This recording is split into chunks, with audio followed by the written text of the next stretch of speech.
सगळ्यांनी डायग्राम काढून घेतला असेल. ओके, सो आपण पुढे बघूया. हे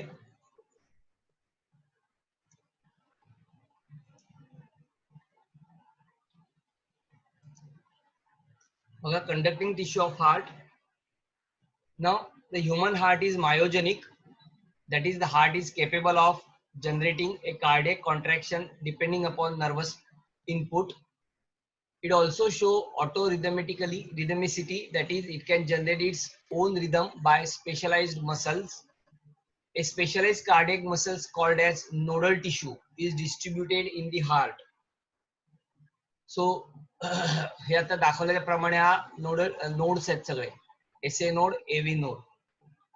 Now, a part of this nodal tissue is present in the upper side corner of the right atrium, and it is called as SA node or sinoatrial node. म्हणजे हा node, SA node or sinoatrial node.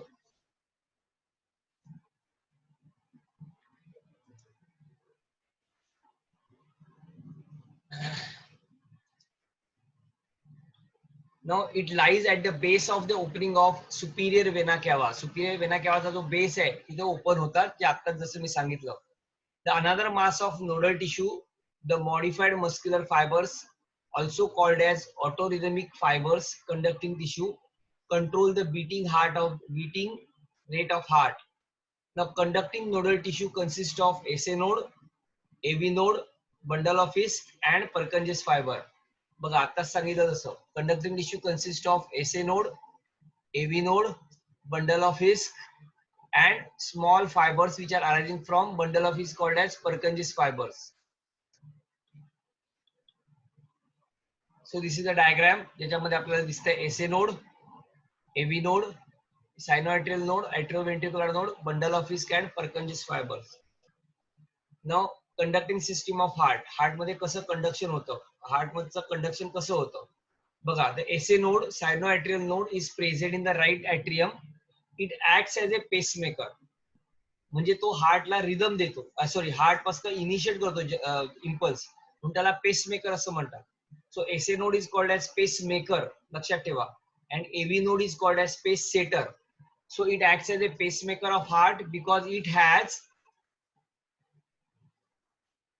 the power of generating a new wave of contraction and making the pace of contraction. So that's why it is called as pacemaker. The SA node passes the contraction to the left ventricle and also to be AV node. SA node कडनं जो काय contraction आहे हा कुठे जातो, AV node कडे जातो. AV node, which is called as atrioventricular node, is present in the right atrial wall near the base of internal septum. It acts as a pace setter of the heart. Atrioventricular node जे आताच मी दाखवलं तुम्हाला, ते कुठे असतं, it is present in the right wall of the heart.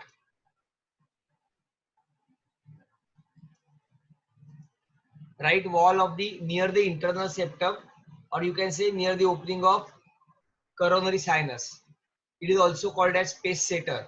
हा एक मार्काला प्रश्न विचारतात. The SA node is called as dash. SA node ला पेस मेकर म्हणतात आणि AV node ला पेस सेटर म्हणतात. सो लक्षात ठेवा SA node आणि AV node. Now, bundle of His, which is also called as Tawara branches, TAWARA, starts from AV node. म्हणजे bundle of His AV node पासून तयार होतात. It passes through interventricular septum. Interventricular septum मध्ये ते जातात and divide into two branches, right and left bundle of His. Bundle of His form two branches, the right and left bundle, one for each ventricle. प्रत्येक ventricle मध्ये घुसतात. These branches form network in ventricular valve and these are called as Purkinje's fibers. त्याला सगळ्यांना Purkinje's fibers असं म्हणतात. Now, bundle of His and Purkinje's fibers spread impulse in the ventricles. Bundle of His मधनं बाहेर पडले की त्याला branching तयार होतात, त्याला Purkinje's fiber म्हणतात. हे Purkinje's fibers ventricleच्या मायोमेट्रियम मध्ये घुसतात, सॉरी मायोकार्डियम मध्ये घुसतात. हे मायोकार्डियम मध्ये घुसतात आणि इम्पल्स जे काय घेतलेले आहेत AV नोड कडनं, SA नोड कडनं AV नोड कडनं इम्पल्स बंडल ऑफ His कडनं right bundle of His, left bundle of His, right left bundle of His कडनं पर्कन्जिस फायबर्स आणि अल्टिमेटली पर्कन्जिस फायबर कडनं वेंट्रिकलच्या मायोकार्डियम मध्ये घुसतात. ओके, स्प्रेड होतात. As a result both the ventricle contract simultaneously, आणि त्यामुळे काय होणार, ते वेंट्रिकल दोन्ही एकदम कॉन्ट्रॅक्ट होतात. सो हा डायग्राम जो काढलेला आहे तो आपण कंडक्टिंग सिस्टम ऑफ ह्युमन हार्टचा बघितला. परत एकदा मी रिपीट करतो, हा एसए नोड आहे, हा एबी नोड आहे, हा बंडल ऑफ हिस्क आहे. बंडल ऑफ हिस्क कडनं निघालेले दोन right bundle of His, left bundle of His, हे बायफर्गेशन आहे, हे इंटर वेंट्रिक्युलर सेप्टम मध्ये होतं. बायफर्गेट होऊन एक जातो राईट वेंट्रिकल मध्ये जातो, दुसरा जातो लेफ्ट वेंट्रिकल मध्ये. लेफ्ट वेंट्रिकल आणि लेफ्ट वेंट्रिकल जाता जाता ते काय करतात, छोटे छोटे ब्रांचेस तयार करतात. त्या ब्रांचेस आहेत त्या पर्कन्जिस फायबर्स आहेत, त्या सगळ्या वेंट्रिकलच्या मधला जो वॉल आहे ज्याला आपण मायोकार्डियम म्हणतो, या मायोकार्डियम मध्ये घुसतात. आता हे झालंय टिश्यू. आता कंडक्शन कसं होतं, तर मगाशी सांगितल्याप्रमाणे एसए नोड कडनं इम्पल्स जनरेट होतात.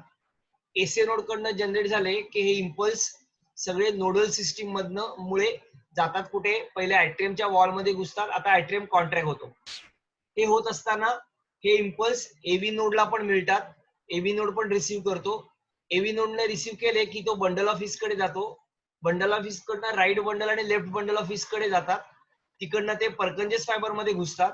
पर्कन्जेस फायबर कडनं वेंट्रिकलच्या वॉल मध्ये घुसतात आणि वेंट्रिकलचा वॉल कॉन्ट्रॅक्ट होतो. त्यावेळेला ऍट्रियम रिलॅक्स झालेला असतो. हा एक बीट झाला. आता दुसरी इम्पल्स जनरेट होते एसए नोड कडनं. परत एसए नोड कडनं इम्पल्स जनरेट झाली, परत ती पहिली ऍट्रियमला मिळाली, ऍट्रियम कॉन्ट्रॅक्ट झाला, त्यावेळेला वेंट्रिकल रिलॅक्स असतो कारण वेंट्रिकलला इम्पल्स मिळायचा असतो. आता काय होणार, एसए नोड कडनं ते एव्ही नोड कडला इम्पल्स मिळणार, एव्ही नोड कडनं bundle of His Purkinje fibres आणि middle wall of the ventricle. आता वेंट्रिकल कॉन्ट्रॅक्ट होणार, त्यावेळेला ऍट्रियम रिलॅक्स होणार. This way contraction relaxation takes place. म्हणून एसए नोड कडनं इम्पल्स जनरेट होतात म्हणून त्याला पेस मेकर असं म्हणतात. आणि एव्ही नोड कडनं हा रिदम मेंटेन केला जातो म्हणून त्याला पेस सेटर असं म्हणतात. So this system is called as conducting system of heart. हा पण एक प्रश्न महत्वाचा आहे बघा, हा चॅप्टर्स पूर्ण महत्वाचा आहे, that is conducting system of heart. If you have any doubt please ask. काय डाऊट असेल तर मला विचारू शकता, मी एक्सप्लेन केलेलं आहे तुम्हाला conducting system of heart. If you have any doubt मला विचारा, काय डाऊट असेल तुमचं.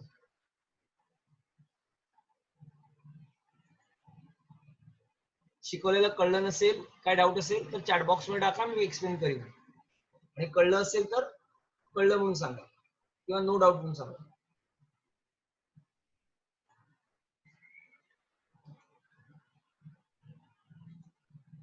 खूप महत्वाचं आहे, याच्यावर पुढे ना ईसीजी आणि हे सगळं डिपेंड आहे. Conducting system, internal structure of heart वर पुढचं सगळं डिपेंड आहे. त्यामुळे हे कन्सेप्ट क्लिअर होणं फार महत्वाचं आहे. तर नसेल तर मी सांगेन परत, पण क्लिअर होऊ द्या तुम्हाला. सो चॅट बॉक्स मध्ये तुमच्या कमेंट्स टाका म्हणजे मला कळेल.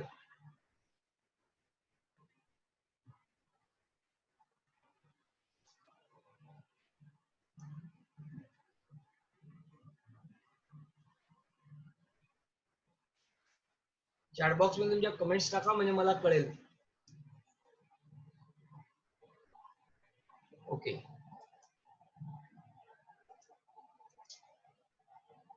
ओके, बरं.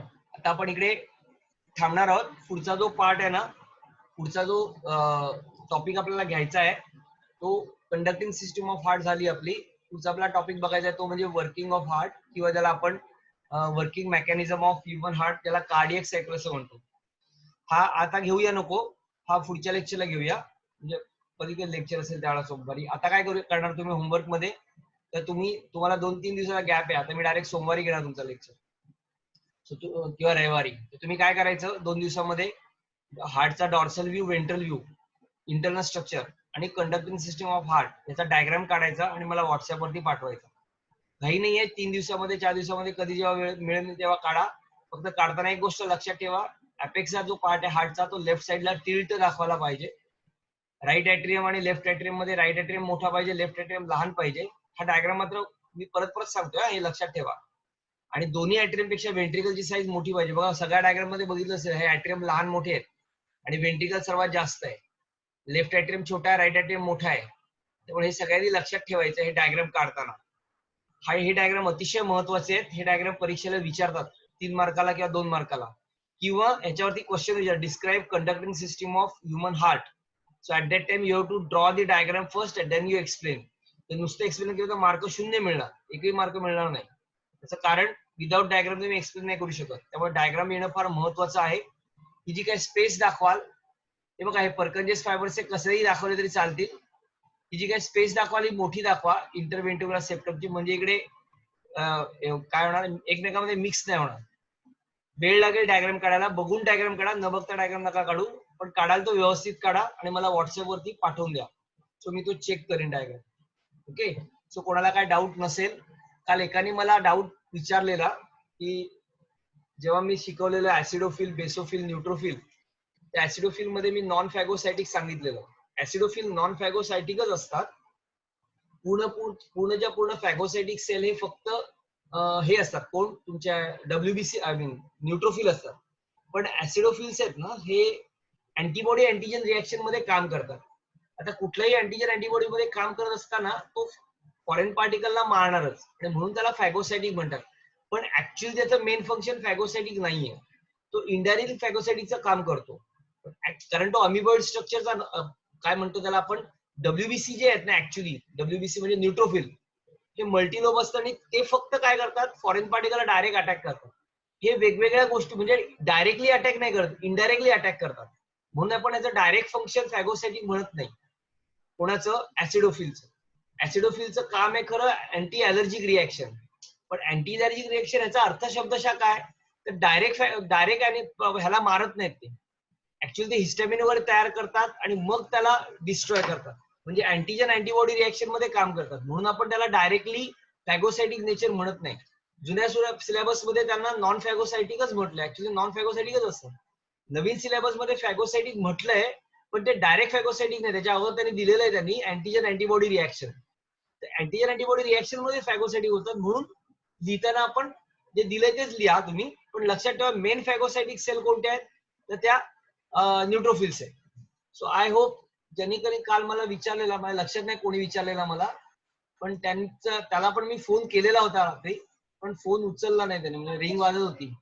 सो मे बी काही कारणामुळे उचलला नसेल. सर तो कोण होतं माझ्या लक्षात नाही आता. तर ज्याला जो आता जर असेल अवेलेबल इथे फोनवर, म्हणजे आपल्या लेक्चरला, तर त्याने फक्त मला इथं सांगावं की बाबा कळलं का नाही कळलं, नाही तर मग पर्सनली फोनवर मी बोलू शकेल. कोण होतं माझ्या लक्षात नाहीये ते. तुमच्यापैकी कोण नाहीये का, बघा ठीक आहे. सो आपण इकडे मीटिंग स्टॉप करतोय, आणि पुढचा लेक्चर आय थिंक रविवारी असेल. तर मी रविवारचा वेळ आणि सगळं पाठवून देईन. आणि हे जरा एकदा इंटरनल स्ट्रक्चर वाचून घ्या. तुम्हाला याचा स्क्रीनशॉट हवाय का, नोट्सचा या दिल्याचा स्क्रीनशॉट हवाय का, इफ यू वॉन्ट तुम्ही काढून घेऊ शकता. मी हवा असेल तर मी फिरवतो स्क्रीन. स्क्रीनशॉट हवाय का, नोट्स जे काय लिहिले त्याचा स्क्रीनशॉट हवाय का.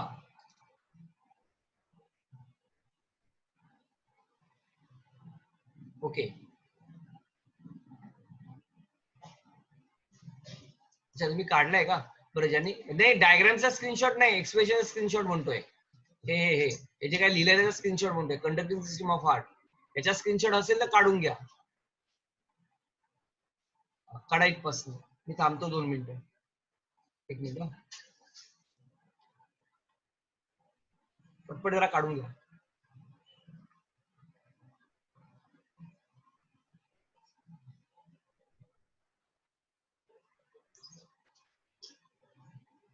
झाला की झाला म्हणून सांगा, म्हणजे मला पुढे जाता येईल.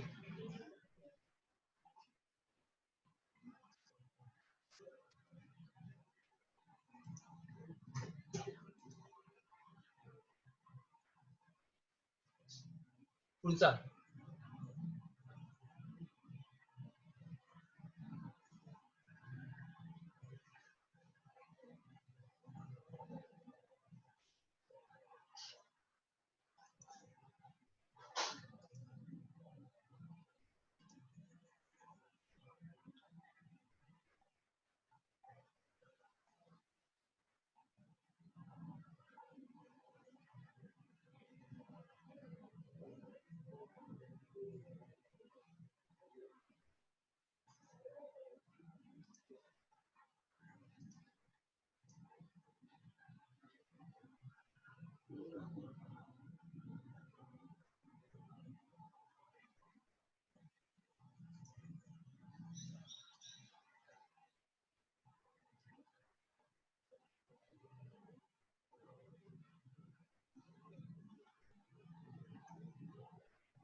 आता बघा, हे जे काही स्क्रीनशॉट काढला ना तुम्ही, हे जर तुम्ही व्यवस्थित लिहून काढलं आणि डायग्राम काढला तर तुमच्या नोट्स तयार होतील.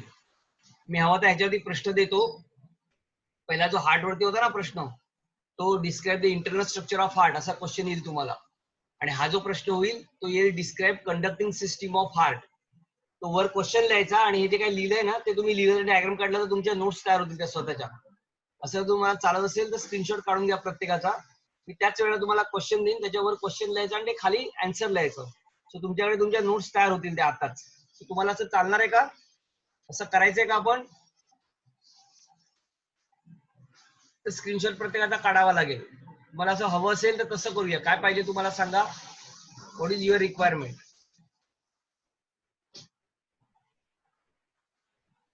ओके, मग आता पुढच्या याला आपण एक काम करू. मात्र तुम्ही ते इमानदारीत लिहायचं काम करायचं आपण. तरच तो क्वेश्चन आन्सर मध्ये तुमच्या नोट्स तयार होतील. नोट्स आता मला इकडनं फिजिकली देणं शक्य नाहीये. सगळं पुस्तकातलंच आहे, पुस्तकाच्या बाहेरचं काय नाही आहे. आणि नीटचा काय टॉपिक आहे तो मी असं इन्क्लूड करून बनवलेलं आहे. ते म्हणजे 11-12चं नीटचं बुक आहे ते आणि आपलं बुक असं एकत्र करून हे शिकवलं जाते तुम्हाला. त्यामुळे त्याच्या नोट्स आहेत काही, त्या कधी लॉकडाऊन उठेल आणि तुम्हाला मिळतील तो भाग नंतरचा आहे. पण तत्पूर्वी ते हे तुम्ही तुमचं लिहून जर घेतलं तर तुम्हाला ते सोपं पडेल. सो मला वाटतं तुम्ही स्क्रीनशॉट काढला तर तुमच्या हातात तेवढा सकाळ वेळ असतो. नोट्स लिहून गेला तर मी लगेच प्रश्न पण तुम्हाला देईन, त्याच्या व्हरायटीज पण देईन, काय काय विचारू शकतात. सो तुमच्याकडे तुमच्या फिक्स अशा नोट्स तयार होतील. ठीक आहे, चालेल. पुढच्या लेक्चर पासून आपण असं करूया. अगोदरचं काय असेल तुमच्याकडे काढून घ्या, नाहीतर मग मी जेव्हा सांगाल त्यावेळेला मी तुम्हाला पाठवून देतो. सो आपण इकडे मीटिंग बंद बाहेर येऊया. ओके, आणि पुढच्या रविवारच्या लेक्चरला आपण परत जॉईन होऊ. चला, थँक्यू, गुड डे.